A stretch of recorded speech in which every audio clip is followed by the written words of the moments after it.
Hello friends, my name is Neeraj मारतोलिया।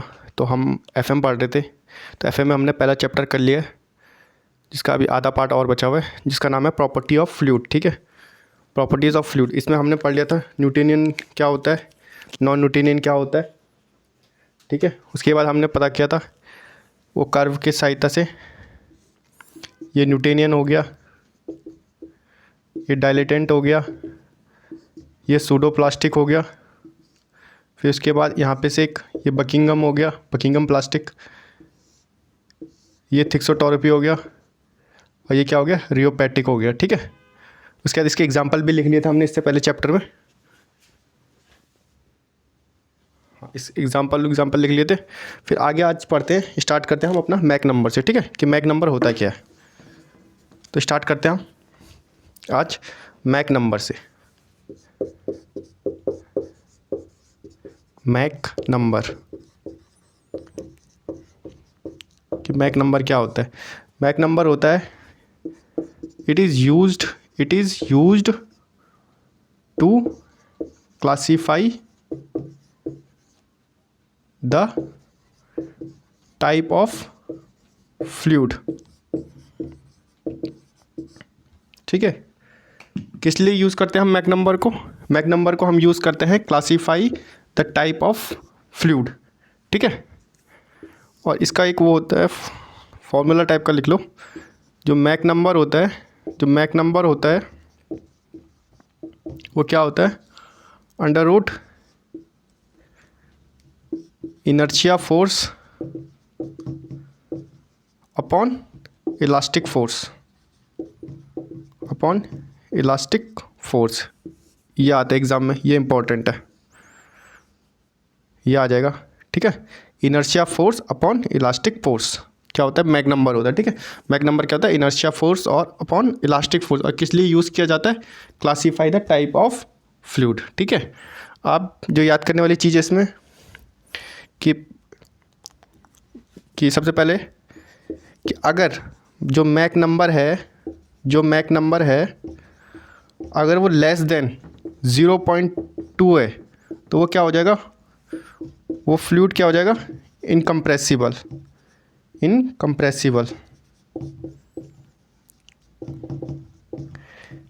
ऐसे लिख लेना, इनकम्प्रेसिबल फ्लूइड। ठीक है, इनकम्प्रेसिबल फ्लूइड हो जाएगा अगर मैक नंबर लेस देन 0.2 हो गया। ठीक है, अगर मैक नंबर जो मैक नंबर है 0.2 से तो बड़ा है पर 1 से छोटा होना चाहिए। ठीक है, मैक नंबर 0.2 से लेके 1 के बीच में, पर 1 से छोटा मतलब, तो उसको क्या बोलेंगे हम, उसको बोलेंगे हम सबसोनिक फ्लूइड। क्या बोलेंगे, सबसोनिक फ्लूइड। ठीक है, अगर मैक नंबर क्या है 0.2 से लेके 1 से छोटा तो क्या होगा, सबसोनिक फ्लूइड। तीसरा पॉइंट है, अगर मैक नंबर इक्वल्स टू 1 हो गया तो फ्लूइड कैसा हो जाएगा, सोनिक फ्लूइड। ठीक है, फिर आता है, फिर यहाँ पे लिखता हूँ, चौथा पॉइंट आएगा कि मैक नंबर अगर ग्रेटर देन 1, कहाँ तक, 6 तक, 1 से ज़्यादा पर 6 से कम, तो क्या बोलेंगे इसको बोलेंगे हम सुपर सोनिक। ठीक है, सुपर सोनिक याद है? अगर मैक नंबर 1 से ज़्यादा हो पर 6 से कम हो तो क्या होगा, सुपर सोनिक। पाँचवा, जो मैक नंबर अगर ग्रेटर देन 6 हो जाए मैक नंबर, तो उसको क्या बोलेंगे, उसको बोलेंगे हम हाइपर सोनिक। क्या बोलेंगे उसको, हाइपर सोनिक बोलेंगे। ठीक है, तो ये याद कर लेना यार, यही इंपॉर्टेंट है, ये आएगा एग्जाम में। ठीक है, ये एग्जाम में आ सकता है। तो क्या क्या बोला मैंने सबसे पहले, ठीक है, सबसे पहले क्या बोला मैंने, मैक नंबर बोला मैंने, it is use to classify the type of fluid. ये जो फ्लूइड होता है उसको क्लासीफाई करता है। ठीक है, किस टाइप का फ्लूइड है ये। तो सबसे पहले मैक नंबर क्या होता है, square root of inertia upon elastic force. Mach number क्या होता है, अगर 0.2 से कम होगा तो क्या होगा, इनकम्प्रेसिबल फ्लूइड होगा। अगर मैक नंबर 0.2 से बड़ा और 1 से छोटा होगा तो क्या होगा, सबसोनिक फ्लूइड होगा। सबसोनिक फ्लूइड अगर मैक नंबर 1 के बराबर होगा तो कौन सा होगा, सोनिक फ्लूइड होगा। अगर मैक नंबर 1 से तो बड़ा है पर 6 से छोटा है तो क्या होगा, सुपरसोनिक। और अगर मैक नंबर ग्रेटर देन 6 हो जाएगा तो क्या हो जाएगा, हाइपर सोनिक। यही आएगा एग्जाम में, याद रख लेना इनको। बड़ा बड़ा मत पढ़ना यार, बड़े बड़े चीज़ों की छोटी छोटी चीज़ें पढ़ना, वही आते हैं एग्जाम में, ठीक है। इतना लिख लिया, इसके आगे चलते हैं आप।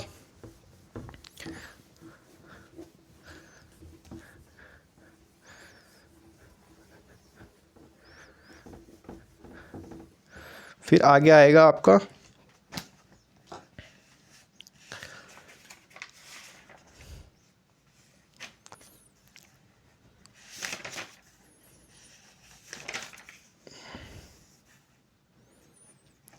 फिर आगे एक पॉइंट है, ये हमारे पास क्या है, सरफेस टेंशन, ठीक है।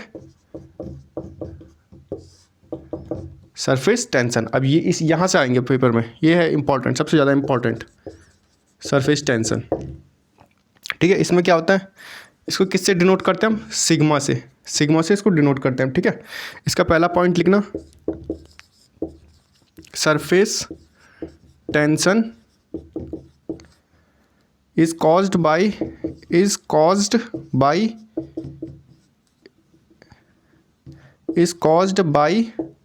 force of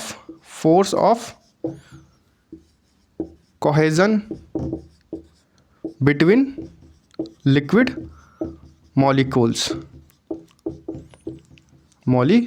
ठीक है। सरफेस टेंशन किस वजह से कॉज्ड होता है, कोहेजन के वजह से, ठीक है। लिक्विड के जो मॉलिक्यूल के बीच में कोहेजन होता है ना, उसके वजह से होता है, ठीक है, सरफेस टेंशन। तो कोहेजन क्या होता है, एक कोहेजन होता है, एक एडेशन होता है, ठीक है। एक कोहेजन होगा, एक एडेशन। कोहेजन क्या होता है, अगर हम सेम चीज़ का मिक्सर कर रहे हो, जैसे वाटर प्लस वाटर करेंगे, ठीक है, सेम चीज़ का मिक्स करेंगे तो हम उसको कोहेजन कहेंगे। अगर एडिशन किसको बोलेंगे, अगर हमने वाटर में मिल्क मिला दिया या वाटर में ऑयल मिला दिया तो इसको हम एडिशन कहेंगे। दो अलग तरह की लिक्विड है, जब उनको मिक्स करेंगे तो उसको एडिशन कहेंगे, और जो सेम तरह के जो लिक्विड होंगे और उनको मिक्स करेंगे तो उनको क्या कहेंगे, कोहेजन कहेंगे। तो सरफेस टेंशन किसकी वजह से, ये एग्जाम में आता है ये कि सरफेस टेंशन किसकी वजह से होता है, सरफेस टेंशन किसकी वजह से होता है, cohesion between the liquid molecules, cohesion की वजह से होता है, ठीक है। कोहेजन की वजह से होता है सरफेस टेंशन। इसके बाद इसमें सेकंड पॉइंट लिखना,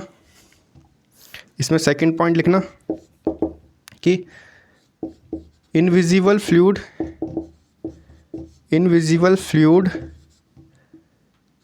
contact at the surface of fluid tensile force is developed due to cohesive force between the particles। अब क्या कहना चाह रहा है, जैसे मान लो ये कोई चीज़ है, ठीक है, यहाँ तक पानी भरा हुआ है, अगर कोई मच्छर यहाँ आके बैठ जाए तो ये हल्का सा दबता है, बस यहाँ पे हल्का सा देखना दबा हुआ दिखेगा ना, हल्का सा दबा हुआ दिखेगा, यहाँ पे हल्का सा दबा हुआ दिखेगा, बट वो उसके अंदर डूबेगा नहीं, ठीक है। क्योंकि क्या हो रहा होता है, कोहेसिव फोर्स के कारण टेंसाइल फोर्स डेवलप होती है, ठीक है। कोहेजन की वजह से क्या होती है, टेंसाइल फोर्स डेवलप होती है, तो वो इस वजह से क्या होता है, जो मच्छर है, जो भी चीज़ है, हल्की चीज़ जो वो डूबती नहीं है उसके अंदर, ठीक है। क्यों नहीं डूबती, कोहेसिव फोर्स की वजह से क्या होता है, टेंसाइल फोर्स डेवलप्ड होती है, ठीक है। इसमें यही लिखा हुआ है, invisible fluid contact at the surface of fluid, ये है surface of the fluid, tensile force, जो टेंसाइल फोर्स हो रही क्या हो रही है, टेंसाइल फोर्स क्या हो रही है, डेवलप्ड हो रही है, किसके कारण हो रही है, कोहेसिव फोर्स के कारण हो रही है बिटवीन द पार्टिकल्स, ये कहना चाहता है, ठीक है। उसके बाद सबसे इम्पॉर्टेंट है जो इसकी यूनिट पूछता है, यूनिट कि सरफेस टेंशन की यूनिट क्या होती है, न्यूटन पर मीटर, ये नोट करके डालना, यही आएगी एग्जाम में, कहीं आप बड़े बड़े कोई फॉर्मूले याद करके जा रहे हो या कोई बड़े बड़े न्यूमेरिकल लगा के जा रहे हो, वहाँ कुछ भी नहीं आने वाला, वहाँ यही आने वाला कि यूनिट क्या होगी सरफेस टेंशन की, क्या होगी न्यूटन पर मीटर। ठीक है, ये पूछेंगे कि सरफेस टेंशन किसके वजह से कॉज होता है, कोहेजन के वजह से होता है। कोहेसिव फोर्स के कारण कौन सा फोर्स डेवलप्ड होता है, टेंसाइल फोर्स डेवलप्ड होता है। ठीक है, न्यूटन मीटर, या तो इसको ऐसे भी लिख सकता हूँ, force upon length, force upon length, force किस में न्यूटन में, लेंथ किस में मीटर में। ठीक है, ये हो सकता है। और भी चीज़ है इसमें। अब आगे देखते हैं सरफेस टेंशन में क्या क्या है। ये सबसे इम्पोर्टेंट है अभी तक के उसमें। जो एफएम का जो पहला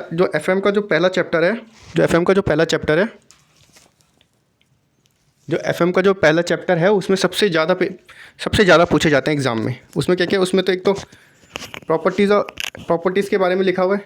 ठीक है, प्रॉपर्टीज़ के बारे में लिखा हुआ, उसमें सब कुछ है, यूनिट्स क्या होते हैं, क्या क्या चीज़ें होती हैं, ये सब कुछ इसमें। तो पहला चैप्टर तो सबसे ज़्यादा इम्पोर्टेंट है। ठीक है, पहला चैप्टर सबसे ज़्यादा इम्पोर्टेंट है। तो अब इसके आगे पढ़ते हैं कि सरफेस टेंशन में क्या। सरफेस टेंशन किसके वजह से होता है, कोहेजन के वजह से होता है। और कोहेसिव फोर्स के कारण कौन सा फोर्स लगता है, टेंसाइल फोर्स लगता है।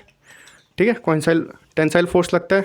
और इसकी यूनिट क्या होती है, यूनिट होती है इसकी न्यूटन पर मीटर, जिसको हम फोर्स अपॉन लेंथ के टर्म्स में लिखते हैं। ठीक है, अब देखना, जो सरफेस टेंशन होता है वो क्या होता है, वो इन्वर्सली प्रोपोर्शनल होता है किसके, टेम्परेचर के। ठीक है, टेम्परेचर के इन्वर्सली प्रोपोर्शनल होता है। सरफेस टेंशन जो है अगर बढ़ेगा, मतलब जब टेम्परेचर घटेगा तो सरफेस टेंशन बढ़ेगा, और सरफेस टेंशन घट रहा होगा जब टेम्परेचर बढ़ेगा। ठीक है, जब टेम्परेचर बढ़ेगा तब सरफेस टेंशन घटेगा, और जब टेम्परेचर घटेगा तो सरफेस टेंशन बढ़ेगा, क्योंकि सरफेस टेंशन क्या होता है, इन्वर्सली प्रोपोर्शनल होता है टेम्परेचर के। ठीक है, ये भी इंपॉर्टेंट है, ये भी लिख लेना। फिर उसके आगे आते हैं, आगे है जो सबसे इम्पोर्टेंट नोट। अब जब आजकल नए क्वेश्चन बन रहे, टीसीएस में देखूंगा आपने नए क्वेश्चन बन रहे, तो हो सकता है अपने स्टेट वाले एग्जाम में भी नए क्वेश्चन बन जाए। तो उसमें क्या क्या बन सकता है, तो पहला है वैल्यू ऑफ सरफेस टेंशन, जो वैल्यू होती है सरफेस टेंशन की at 20 degree Celsius. 20 degree Celsius पे कितनी होनी चाहिए, 0.073 न्यूटन पर मीटर होती है। ठीक है, कितनी होती है, 0.073 न्यूटन पर मीटर। वैसे एग्जैक्ट वैल्यू होती है 0.0725 न्यूटन पर मीटर होती है। ठीक है, 0.0725 न्यूटन पर मीटर होती है। एक इधर आ जाएगा तो 3 बन जाएगा, इसलिए इसको भी याद रख लेना। कभी कभी एग्जाम में ये भी डाल देगा, तो दोनों को याद रख लेना, 0.073 न्यूटन पर मीटर या 0.0725 न्यूटन पर मीटर। ठीक है, ये याद रख लेना कब, वैल्यू ऑफ सरफेस टेंशन है 20 डिग्री सेल्सियस पे। ठीक है, और इसी को अगर कभी ऐसा आ गया क्वेश्चन, अगर क्वेश्चन में ऐसा आ गया कि general value of surface tension, कि सरफेस टेंशन की जनरल वैल्यू क्या है, तो क्या है, यही है 0.073 न्यूटन पर मीटर, या तो 0.0725 न्यूटन पर मीटर। दोनों वैल्यू याद रख लेना। ठीक है, बाकी इसके आगे देखते हैं। ये लिख लिया इतना, ठीक है। फिर यार जो छोटे छोटे चीज़ें पढ़ना एग्ज़ाम के रिलेटेड, ठीक है, इसमें क्योंकि इसमें क्या क्या है, बहुत बड़े बड़े चैप्टर हैं। अगर करना चाहो तो यार ये कम से कम 40-50 लेक्चर में भी होते हैं। अगर सही से पढ़ो तो ये जल्दी भी ख़त्म हो जाएगा, 20-22 लेक्चर में भी ख़त्म हो जाएगा। तो यार देख लेना फिर अपने हिसाब से आप लोग। मैं तो यही कहूँगा, अगर मेरी मानोगे तो मैं यही कहूँगा कि बड़े बड़े चीज़ों को छोटी छोटी चीज़ें पढ़ना, वैल्यू याद रखना, यूनिट्स याद रखना और फॉर्मूले याद रखना। ठीक है, उसके बाद देखेंगे आगे।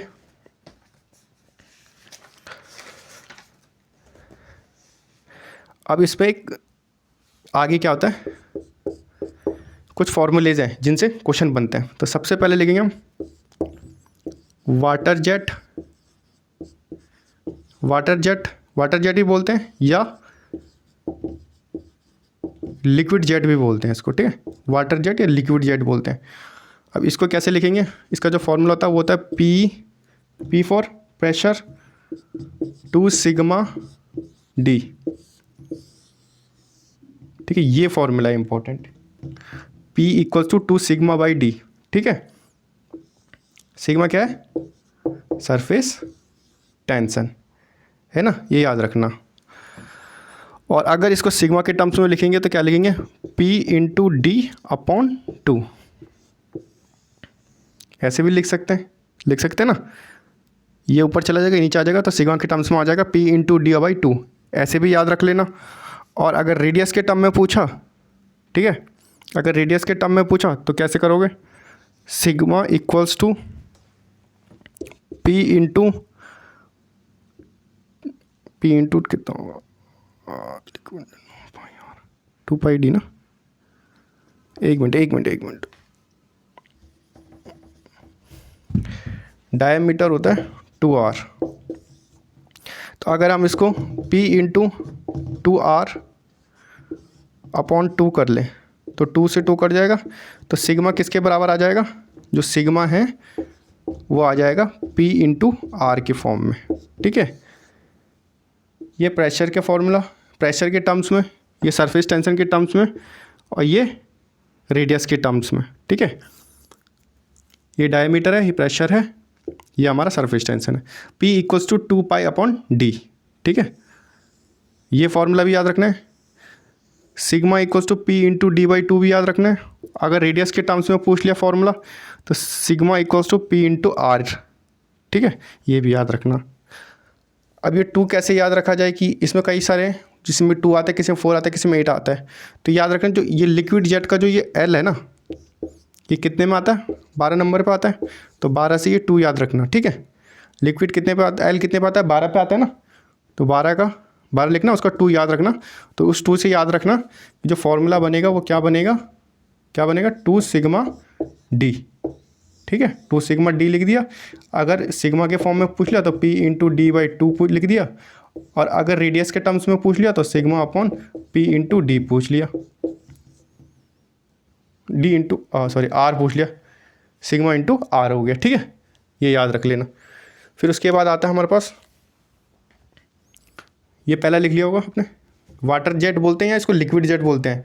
ये 2, ये कैसे याद रखना कि 2 आएगा यहाँ पे फॉर्मूले में कि P equals to 2 sigma D. कैसे लिखेंगे?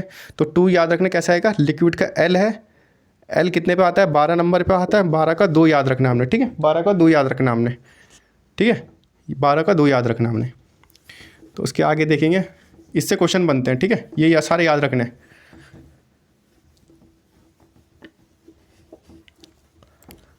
जो दूसरा है इसका वो है हमारे पास, वो होता है ड्रॉपलेट, और इसको बोलते हैं हम वाटर ड्रॉपलेट। ठीक है, वाटर ड्रॉपलेट। इसका क्या फॉर्मूला बनता है? इसका फॉर्मूला होता है P equals to 4 sigma by D. 4 sigma by D. अगर हम इसको उसके फॉर्म में लिखें सरफेस टेंशन के, तो क्या होगा? P इंटू डी बाई 4 हो जाएगा। अगर रेडियस के फॉर्म में लिखेंगे हम इसको, क्या होगा? P into 2r upon 4। तो क्या लिख सकते हैं हम इसको? अगर हम इसको रेडियस की टर्म में लिखें तो sigma equals to PR by 2। ठीक है, इसमें 4 कैसे याद करना है हमको? D कितने पे आता है? ABCD 4 नंबर पे आता है, तो 4 से ये 4 याद रखना। पहले वाले में लिक्विड जेट में या वाटर जेट में क्या होता है? L 12 नंबर पे होता है, तो 2 याद रखना। ठीक है, ड्रॉपलेट और वाटर ड्रॉपलेट का फॉर्मूला क्या होता है? Pressure equals to 4 sigma upon D. D क्या होता है? डायमीटर होता है। ठीक है, अगर हमको सरफेस टेंशन के टर्म्स में आ रखा हो, क्योंकि उसमें ऑब्जेक्टिव में पूछ लेता फॉर्मूला, सरफेस टेंशन लिखा होगा, कभी सरफेस टेंशन के टर्म में पूछा होगा, प्रेशर के टर्म्स में पूछा होगा, या तो हमको रेडियस के टर्म्स में पूछा होगा, तो सब आने चाहिए। ये याद कर लेना, ये वाला याद कर लेना, तो इससे हो जाएगा सारा कुछ सॉल्व। ठीक है, अब ये लिख दिया इसने सरफेस टेंशन के टर्म्स में P इंटू डी बाई 4 लिख दिया, और उसके रेडियस के टर्म्स में लिख दिया sigma PR upon 2, sigma PR upon 2। ठीक है, उसके बाद जो तीसरा आता है वो होता है होलो बबल, या उसी को हम क्या बोलते हैं? Soap bubble. ठीक है, उसको क्या बोलते हैं हम? सोप बबल बोलते हैं। ठीक है, उसी को हम क्या बोलते हैं? होलो बबल या उसी को हम क्या बोलते हैं, सोप बबल। अब यहाँ से एच याद कर लेना, कितने पे आता है, एच आता है 8 पे आता है ना, ABCDEFGH कितने पे आता है, 8 पे आता है। तो क्या होगा, P = 8 सिग्मा बाई डी होगा ना, P × 8 sigma by D, 8 sigma by D. या तो अगर इसको सिग्मा के फॉर्म में लिखेंगे तो P × D/8 होगा, ये भी याद रखना है। और अगर इसको हम रेडियस की टर्म्स में लिखें तो P × 2R/8 4, तो सिग्मा = PR/4, ये याद रख लेना, ठीक है। क्या है, हॉलो बबल है, ठीक है हमारे पास। ये जो 3 है, सबसे पहले लिक्विड जेट जिसको वाटर जेट भी बोलते हैं, लिक्विड जेट जिसको वाटर जेट भी बोलते हैं, दूसरा होता है ड्रॉपलेट जिसको वाटर ड्रॉपलेट भी कहते हैं, तीसरा क्या होता है, हॉलो बबल जिसको हम सोप बबल भी कहते हैं। तो इनका फॉर्मूला क्या होता है, हॉलो बबल या सोप बबल। क्योंकि देखा होगा ना हमने, जो सोप का बबल बनता है वो क्या होता है, अंदर से खाली तो होता है वो, इसीलिए इसका नाम हम हॉलो बबल बोल देते हैं, सोप बबल बोल देते हैं। एच कितने पे आता है, एच आता है हमारा 8 नंबर पे, ठीक है, 8 नंबर पे आता है। तो P = 8 sigma by D, sigma = PD/8 sigma के टर्म्स में, और रेडियस के टर्म्स में क्या होगा, सिग्मा = PR/4, ठीक है। ये सिग्मा क्या है, ये सरफेस टेंशन है, डायमीटर है ये, ठीक है। इसके बाद इतना लिख दिया। फिर उसके बाद आगे आते हैं हम, ये लिख लेना। उसके बाद आगे आते हैं हम कैपिलरिटी पे, कि कैपिलरिटी क्या होती है, ये भी इम्पॉर्टेंट है, इससे भी आएंगे क्वेश्चन, ठीक है। ये दोनों सबसे ज़्यादा इम्पॉर्टेंट है। तो अब आता है हमारे पास कैपिलरिटी क्या होता है, ठीक है। एक मिनट,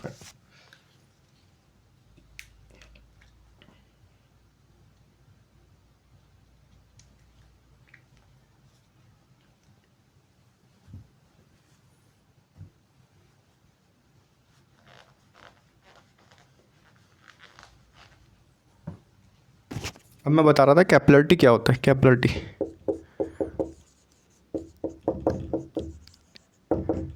कैपिलरिटी ठीक है, कैपिलरिटी लिखेंगे, कैपिलरिटी में लिखेंगे कैपिलरिटी, ठीक है। Capillarity is defined as a phenomena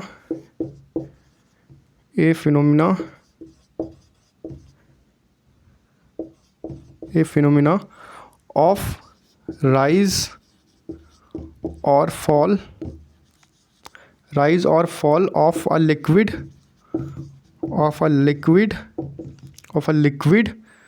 surface in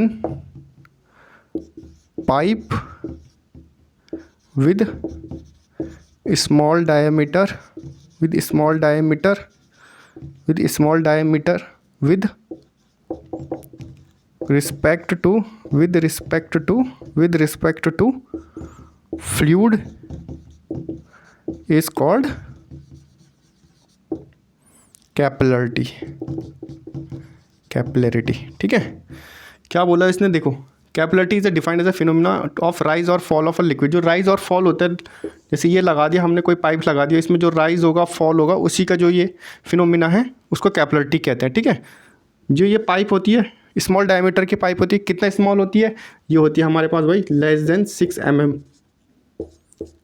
6 mm की पाइप होती है, ठीक है। लेस देन 6 mm की पाइप, ये याद रखना हमेशा, ये कभी भी पूछ लेगा एग्जाम में कि क्या होती है, लेस देन 6 mm की पाइप होती है। ये पाइप या ट्यूब होती है, ठीक है, पाइप या ट्यूब होती है। अब ये अगर मैं ये पढ़ा रहा हूँ आपको R.K. बंसल सर की बुक से, तो उसमें लिखा हुआ है ये, और कहीं पढ़ा नहीं होगा आपने, वो बात अलग होगी। तो पर ये जो R.K. बंसल की बुक में वो लिखा हुआ है, लेस देन 6 mm की पाइप होती है, लेस देन 6 mm की पाइप, याद रखना, लेस देन 6 mm की पाइप होती है, ठीक है। स्मॉल पाइप जो बोल रहा है, स्मॉल डायमीटर की पाइप, ठीक है। तो लिखा हुआ है इसमें, capillarity is defined as a phenomena of rise और फॉल ऑफ लिक्विड, ठीक है। राइज जो कुछ भी होगा, यहाँ पे पानी होगा, इसमें कितना राइज हो रहा है, कितना फॉल हो रहा है, liquid surface pipe with small diameter, ये स्मॉल डायमीटर की पाइप होगी, या ट्यूब भी बोलते हैं इसको, ठीक है। स्मॉल डायमीटर बोलते हैं पाइप, स्मॉल डायमीटर की पाइप भी बोलते हैं, ट्यूब भी बोलते हैं इसको, ठीक है। ठीक है, हो गया। कितनी होती है, लेस देन 6 mm की पाइप होती है, ठीक है, या ट्यूब होती है। With respect to the fluid is called is capillarity, ठीक है। अब इसके बाद लिखना इसके आगे कैपिलरिटी में, ये इंपॉर्टेंट है बहुत। तो इसमें क्या लिखा हुआ है, ये इंपॉर्टेंट है, ठीक है। वो उसमें क्या लिखा है, जो मेन किस वजह से होता है कैपिलरिटी, कैपिलरिटी होता है main cause is cohesion and adhesion between particles, between particles. किसकी वजह से, किसकी वजह से होती है कैपिलरिटी, कोहेजन की वजह से होता है, एडेजन की वजह से होता है। कोहेजन किस और एडिशन पता है, बताया मैंने आपको, वाटर प्लस वाटर को मिक्स करेंगे, सेम तरह की चीज़ों को, सेम तरह के लिक्विड को अगर हम मिक्स करेंगे तो क्या होगा, कोहेजन बोलेंगे। अगर मान लो वाटर प्लस मिल्क को मिला दिया या वाटर प्लस ऑयल को मिला दिया, तो ये अलग अलग तरह के जो फ्लूइड को या लिक्विड को मिलाएंगे तो उसको हम एडिशन कहेंगे, सेम तरह के मिलाएंगे तो कोहेजन कहेंगे। और कैपिलरिटी किस किस की वजह से हो सकती है, किस किस की वजह से होती है, कोहेजन और एडिशन दोनों की वजह से होती है। और सरफेस टेंशन किसके वजह से होता है, सरफेस टेंशन किसकी वजह से होता है, केवल कोहेजन की वजह से होता है। ये याद रखने वाली चीज़ें, कोहेजन की वजह से होता है, ठीक है। तो इसके आगे ये लिख दोगे, main cause is cohesion and adhesion between the particles, ठीक है। उसके बाद आगे लिखना, जो इसमें कुछ फॉर्मूले भी हैं, कुछ फॉर्मूले हैं, कुछ चीज़ें पूछी जाती है जो हैं। सबसे पहले लिखना टाइप्स, ठीक है, टाइप्स होते हैं इसके, ठीक है। एक क्या होता है, एक होता है कैपिलरी राइज, ठीक है, आपने पढ़ा होगा डिप्लोमा में। एक होता है कैपिलरी फॉल, एक क्या होता है कैपिलरी राइज होता है, एक क्या होता है कैपिलरी फॉल होता है, ठीक है।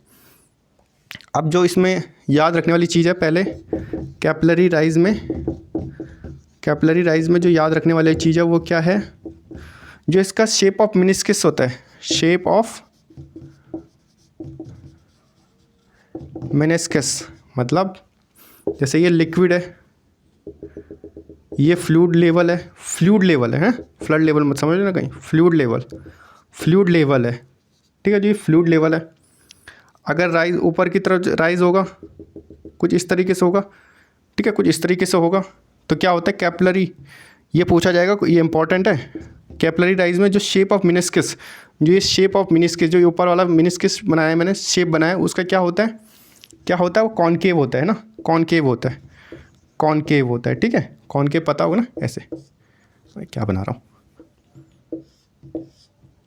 कुछ ऐसा होता है कॉनकेव, ठीक है। कॉन्वेक्स कैसा होता है, कुछ ऐसा वाला होता है कॉन्वेक्स, ठीक है। ये क्या होता है, कॉन्वेक्स होता है, ये क्या होता है, कॉनकेव होता है, ठीक है। तो शेप ऑफ मिनिस्कस क्या होता है कैपिलरी राइज का, कॉनकेव होता है। दूसरा पॉइंट है इसमें कि जो इसमें जो थीटा का एंगल बनता है, जो थीटा बनता है, angle of contact between, theta क्या होता है इसमें, थीटा होता है angle of contact between, angle of क्या होता है, angle of contact between liquid and glass tube, ठीक है, माना, ठीक है, कुछ इस जगह पे पूछा जा रहा हो, ठीक है, थीटा पूछ रहा है, तो angle of contact between liquid and glass tube, theta जो होगा वो क्या होगा, लेस देन 90 डिग्री पे होगा, ठीक है। कब होगा, जब कोहेजन क्या होगा, छोटा होगा एडेशन से, ठीक है। थीटा इक्वल्स टू 90 होगा, ठीक है, थीटा क्या होगा, 90 होगा, थीटा 90 होगा, कब होगा, जब कोहेजन छोटा होगा एडेशन से, जब कोहेजन क्या होगा, छोटा होगा एडेशन से, ठीक है। थीटा क्या होता है, angle between the contact, angle of contact between liquid and glass tube. Liquid क्या है इसमें, मानो ये यहाँ तक लिक्विड है, ठीक है, ऐसे में राइज हो रहा है, लिक्विड है यहाँ तक, तो इसके बीच में ये ग्लास ट्यूब है ना, ये ग्लास ट्यूब है, ठीक है, क्या है, ये ग्लास ट्यूब है, ये यहाँ पे तक फ्लूइड है, तो इनके बीच में क्या, कितने डिग्री का ये जो एंगल बन रहा है, ठीक है, उसको क्या बोलते हैं हम, angle of contact between liquid and glass tube. कितना बनता है, 90 डिग्री बनता है। कब 90 डिग्री से कम बनता है, 90 डिग्री से कम बनेगा, ठीक है, 90 डिग्री से कम बनेगा, कब बनेगा, जब कोहेजन छोटा होगा एडेशन से, ठीक है। ये पूछा जाएगा एग्जाम में, इसको याद रखना हमेशा, कोहेजन से जब छोटा होगा एडिशन तो 90 डिग्री से कम का एंगल बनेगा, ठीक है। एंगल किसके बीच में बन रहा है, लिक्विड के बीच में बन रहा है और ग्लास ट्यूब के बीच में बन रहा है, ठीक है। ये हो गया कैपिलरी राइज का। अब आता है कैपिलरी फॉल का।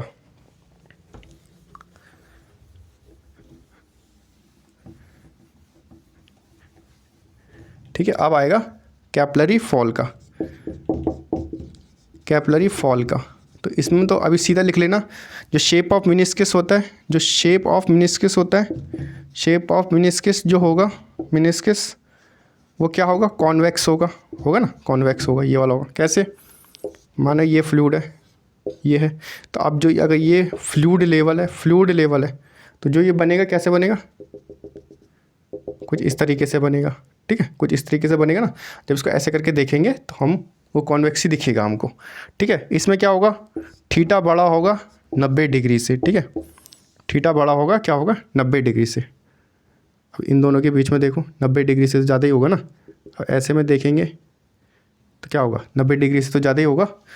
इसमें क्या होगा, 90 डिग्री से ज़्यादा होगा। ये क्या है हमारे पास, ये है angle of contact between, angle of contact between liquid and glass tube, liquid and glass tube, ठीक है। अब थीटा क्या है, 90 डिग्री से बड़ा हो गया, कब होगा, जब कोहेजन बड़ा हो जाएगा किससे, एडेशन से, ठीक है। कोहेजन क्या हो गया, एडेशन से बड़ा हो गया, तो क्या हो गया, 90 डिग्री से बड़ा होगा angle of contact between liquid and glass tube, ठीक है। कैपिलरी फॉल में क्या होता है, शेप ऑफ मिनिस्कस क्या होता है, कॉन्वेक्स होता है। कैपिलरी राइज में क्या होता है, कॉनकेव होता है, ठीक है, कॉनकेव होगा। और इसमें जो थीटा होगा वो क्या होगा, वो लेस देन 90 डिग्री होगा। और जो कोहेजन क्या होगा, बड़ा कोहेजन क्या होगा, छोटा होगा एडेशन से। ये याद रखना आप, ठीक है। कॉनकेव, कॉन्वेक्स, ये सब याद रखना, यही आएंगे एग्जाम में, ठीक है, ये याद रखना। फिर उसके बाद आगे थोड़ा सा नोट लिखते हैं। यार अगर आपको अच्छा लगा मेरा पढ़ाना तो यार चैनल को सब्सक्राइब करके जाना है, बिना सब्सक्राइब करे मत जाना यार।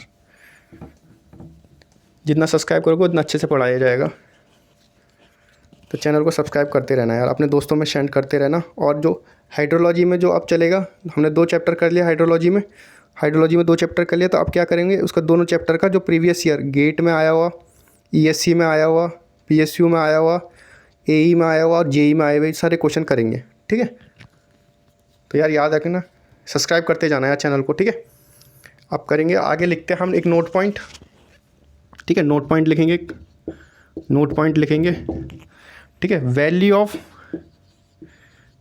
Of theta for water and glass tube, water and glass tube. जो वैल्यू ऑफ थीटा होता है किसके लिए, वाटर और ग्लास ट्यूब। माना ये ग्लास ट्यूब है, इसके अंदर वाटर भरा हुआ है, तो इसका जो angle of contact between liquid and glass tube, ये क्या है, angle between liquid and glass tube, ये कितना मान के चलते हैं हम, 0 डिग्री, ठीक है, ये 0 डिग्री मान के चलते हैं, ये याद रखना। दूसरा पॉइंट है इसमें, ये पहला पॉइंट हो गया। दूसरा पॉइंट है value of theta for mercury and glass tube.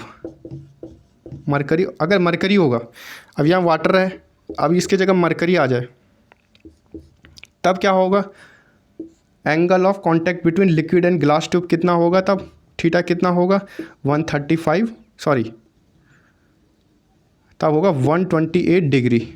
कितना होगा, 128 डिग्री, ठीक है। कई जगह 135 भी पढ़ाते हैं, पर क्या होता है 128 डिग्री। ये किस में लिखा हुआ है, RK बंसल के बुक में, RK बंसल के बुक में। ये क्या है, स्टैंडर्ड बुक है, ठीक है, स्टैंडर्ड बुक है, स्टैंडर्ड बुक से पढ़ना है, ठीक है। फिर एक और आएगा कि जो वैल्यू ऑफ थीटा है, थीटा क्या है, angle between the, angle contact between the, किसके बीच में, ग्लास ट्यूब और लिक्विड के बीच में, angle of contact between glass tube and liquid के बीच में। Value of theta for kerosene, अगर कैरोसिन हो, मिट्टी का तेल, एंड ग्लास ट्यूब में, ठीक है, तब कितना आएगा, आ जाएगा जी थीटा कितना होगा, तब हमारा 26 डिग्री, सिर्फ 26 डिग्री, ठीक है, 26 डिग्री, तब कितना होगा 26 डिग्री। तो यार ये कभी भी पूछ लेगा एग्ज़ाम में आपसे, जो है ना एग्ज़ाम में पूछ लेगा कि वैल्यू ऑफ थीटा बताओ वाटर और ग्लास ट्यूब में, तो कितना है 0 डिग्री है। या तो वैल्यू ऑफ थीटा बताओ मरकरी और ग्लास ट्यूब में कितना है 128 डिग्री है। अब लिख देंगे कि वैल्यू ऑफ थीटा बताओ।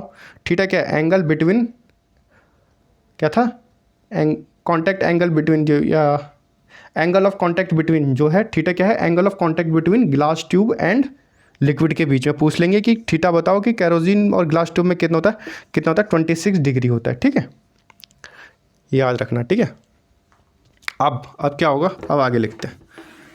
अब कैपिलरिटी में लिखना, ठीक है यार, चैनल सब्सक्राइब करते जाना। ठीक है भाई, बाकी सारा पूरा सिलेबस हो जाएगा इसमें। अब एग्ज़ाम तो होगा कम से कम मार्च अप्रैल के बाद ही देखेंगे एग्ज़ाम का, तो उसके बाद तब तक तो हो ही जाएगा, 2-3 बार हो जाएगा तब तक तो यार। तो आप चैनल को यार सब्सक्राइब कर लेना। तो कैपिलरिटी के बारे में पढ़े था, तो सबसे पहले लिखना है कैपिलरिटी राइज। ठीक है, कैपिलरिटी राइज कब, जब थीटा होगा 0 पे। ठीक है, थीटा 0 पे होगा तो क्या होता है, फॉर्मूला क्या बनता है। सबसे पहले, इससे पहले एक चीज़ लिखना, जो कैपिलरिटी का फॉर्मूला होता है, जो कैपिलरिटी का फॉर्मूला होता है वो क्या होता है, वो होता है 4 sigma cos theta upon rho G H, rho जी डी सॉरी, ये होता है फॉर्मूला, होता है ना 4 सिग्मा कॉस थीटा और रो जी डी। ठीक है, अब मान लो कैपिलरिटी राइज है और थीटा क्या हमारा 0 है, कि हमने वाटर का यूज़ किया हुआ है। ठीक है, थीटा 0 हो जाएगा क्योंकि हमने वाटर का यूज़ किया हुआ है, बताया था ना, वाटर का थीटा 0 हो जाता है। वाटर और ग्लास ट्यूब में क्या होता है, थीटा और 0 हो जाता है। तब क्या होगा, जो कॉस थीटा है, थीटा की जगह तो 0 आ गया, कॉस 0 कितना हो जाएगा 1 हो जाएगा। अब 1 को रखो ना रखो, बात तो एक ही है। तो अब फिर उस टाइम में क्या फॉर्मूला बन जाएगा कैपिलरिटी राइज में, अगर थीटा 0 होगा तो ये बन जाएगा हमारे पास एच लिखेंगे ना, क्योंकि हम हाइट को नाप रहे हैं, हेड को नाप रहे हैं, हाइट को नाप रहे हैं, हाइट बोलो हेड बोलो कुछ भी बोलो।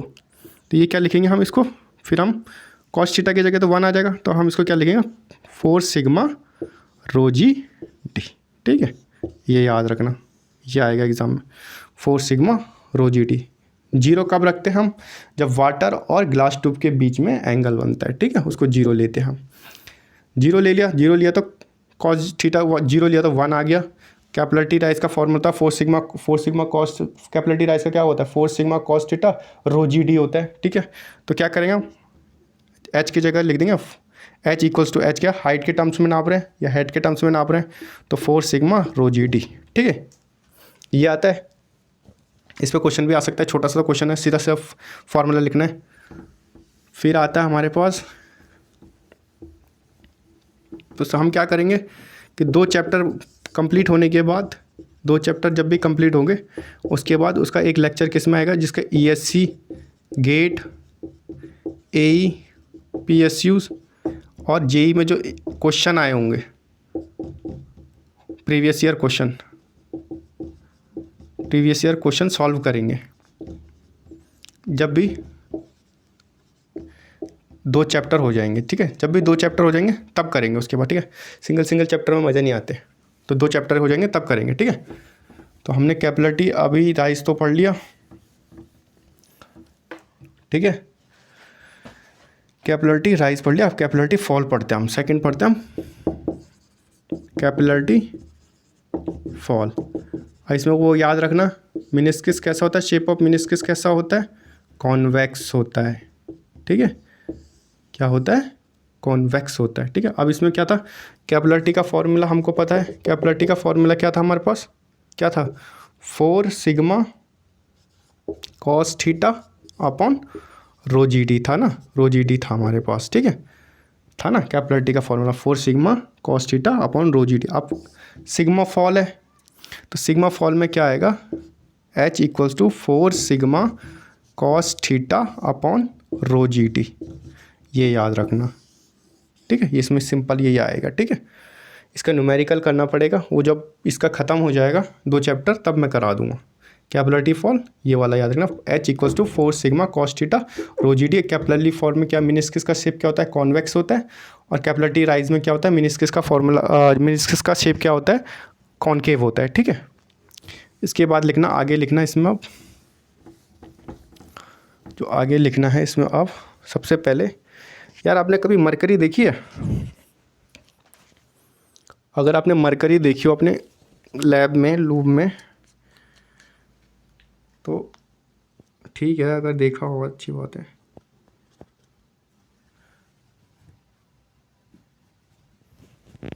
तो जो पॉइंट है, नोट है,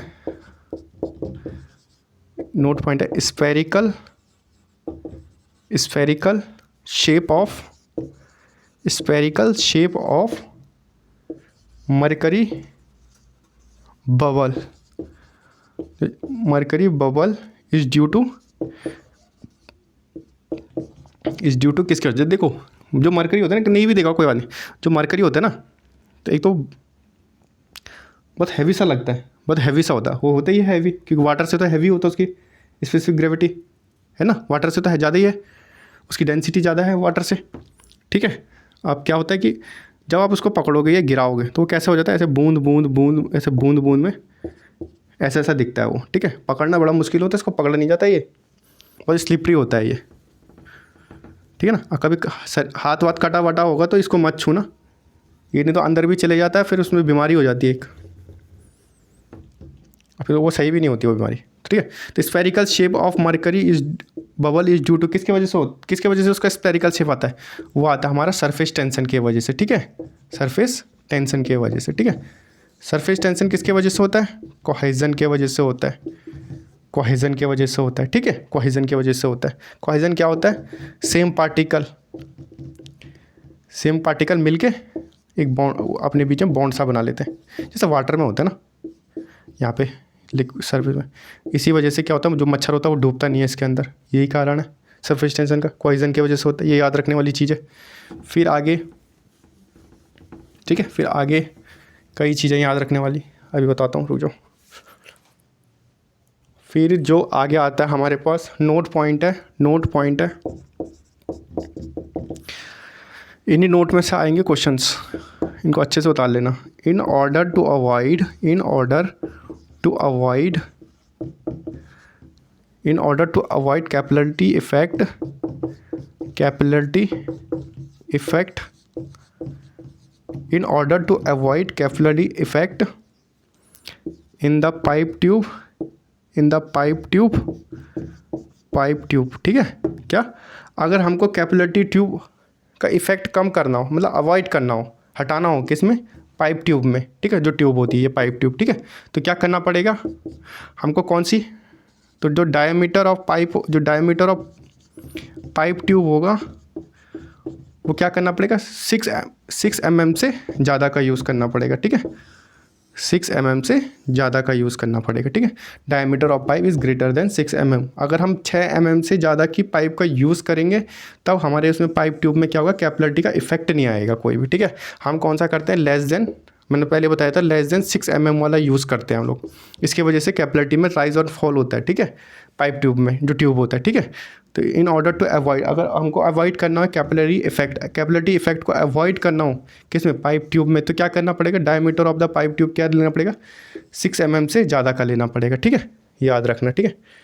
क्या आएंगे एग्जाम में, अगर एग्जाम में ऐसे भी क्वेश्चन आ गया कि in order to avoid the capillarity effect in the pipe tube diameter of pipe is use, लिखा आएगा 6 mm, लेस देन 6 mm, बाकी एक कोई और वैल्यू होगा, एक में लिखा होगा more than 6 mm, more than 6 mm। तो किस पे टिक करना है? मोर देन 6 mm पे टिक करना है, याद रखना है इसको।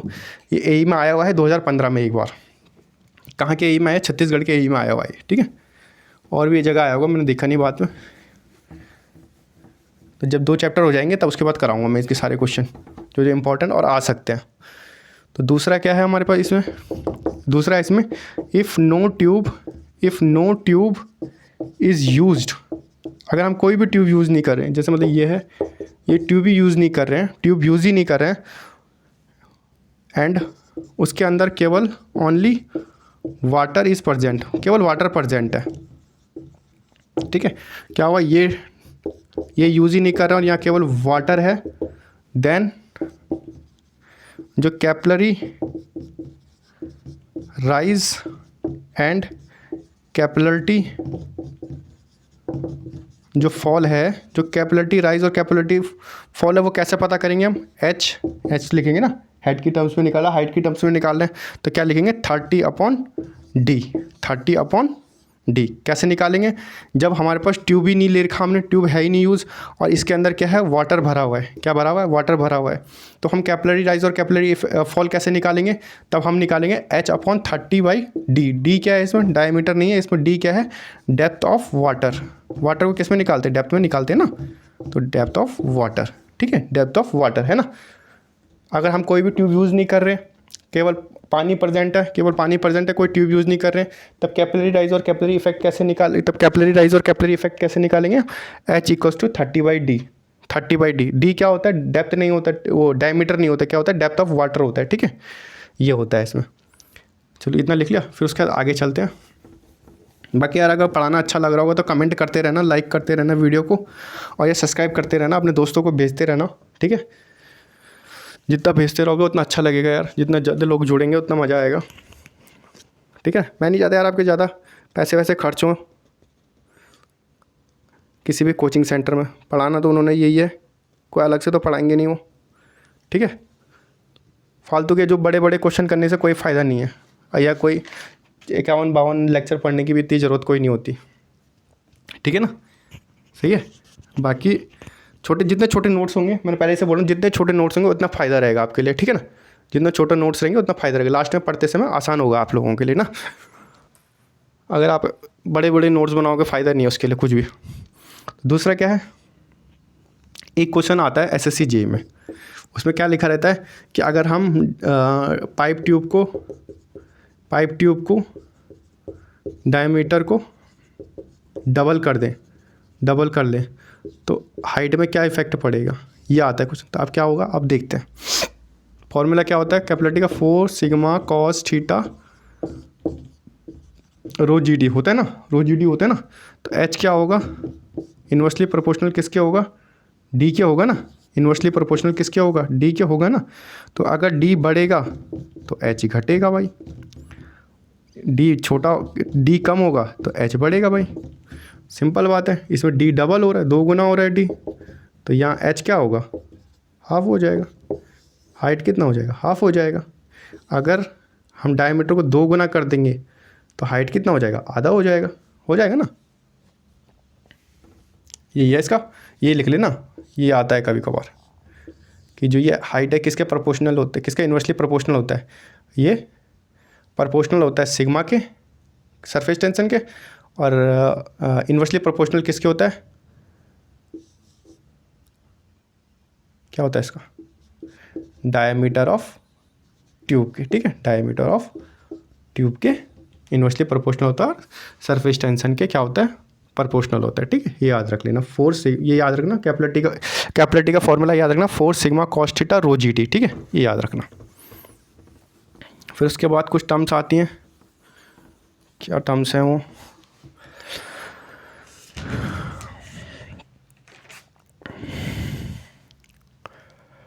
ये यार इतना तो कुछ है नहीं है, कुछ पॉइंट। फिर एक लिखना, फिर आता है हमारे पास compressibility,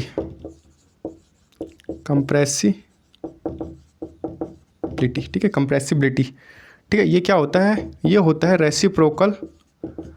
reciprocal of bulk modulus of elasticity, bulk modulus of elasticity. ये आपको पढ़ाऊंगा मैं सोम में बोलते हैं इसको K से डिनोट करते हैं, ठीक है। इसमें सिर्फ इतना याद रखना, पूछ लेगा एग्जाम में, कंप्रेसिबिलिटी